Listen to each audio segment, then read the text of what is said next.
Update to the Ebola crisis now that is unraveling and getting out of control. I recently did a report here connecting George Soros and Bill Gates and company to funding the bioweapons lab in Sierra Leone, which they think all of this is coming from. Believe it or not, a bioweapons lab in the region. This whole region on lockdown now as the Liberian government has closed down most of this nation's border crossings. They've also introduced stringent health measures, and they're trying to do whatever they can to curb this deadly Ebola virus that's killed some 660 people across the region thus far. Now, they're checking people that are going to and fro in the airports. And this is something I want to warn about here in America. If it ever happens here or anywhere else, anyone else listening, they're going to lock things down, and they're stopping public gatherings, protest, anything like that that's going down. Yeah. If people start to get out of hand in an area, all they got to do is introduce something like this, and then it's against the law to be out en masse because you put everybody at risk. And that's the way they're playing the cards here. This region in Liberia, massive quarantine right now.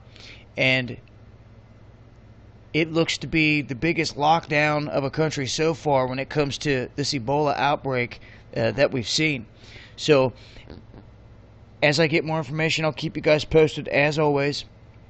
And I'll leave a link in the description box. This is Spendabu 7. Peace. Ebola inside of Africa. It has now become the deadliest event of its kind in the history of Africa. It's getting out of control quickly. And there was a story here of a woman that was released. Well, it wasn't released. She was pretty much took by her family away from a hospital to a safe haven, to a medicine house, where they were treating her with their beliefs, their religion, the way they wanted. And the police came after her.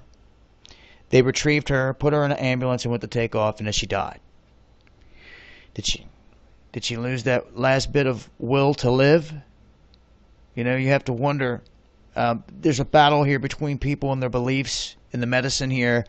And, you know, these people, thinking they were doing the right thing, were taking their daughter to a place that they thought was better. But in reality, she had a very contagious virus here that could have harmed them and everyone else around them. So now what's happened in Africa, they have quarantined this area massively. It's getting out of control. They're saying that all they can do at this point is hope for the best. With Sierra Leone here being the African county with the highest number of Ebola cases at 454, it's surpassing its neighbors there, in which regions this generated from, where it first began. Now, at the same time as this woman is now dead, we have a U.S. doctor that has been infected with the virus. And there's a lot of concerns here. It's the man on your right. There's a lot of concerns here because this man had his family staying with him, living with him for quite some time. And then they returned to the United States, back into the population. No one has a clue. They don't even really have a clue what's going on until, boom, he just tests positive for Ebola.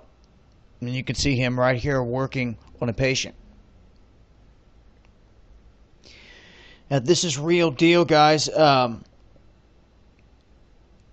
it takes is, you know, it's not to scare anyone, but it's the truth. Look at our porous border, and look what this government's doing. At this point, man, I'm telling you, it just takes one person from a region like this to hop onto a plane, hop off in Boston, Chicago, wherever. Game over. It begins. Then it's here. And then with everything else going on, it's one thing after another. We do not want to see something like this hit, you know, Chicago, Detroit, big cities where chaos is going to ensue. It's just a heads up. Ebola is very deadly. And, with this U.S. doctor now getting it, it's just a heads up warning because, like they said, they're asking the questions too. Like, hey, this guy's family just was here with him the whole time. They came back and they've been released into the public. They're good questions that are being asked. I'll leave a link. It's been Dabu7. Peace.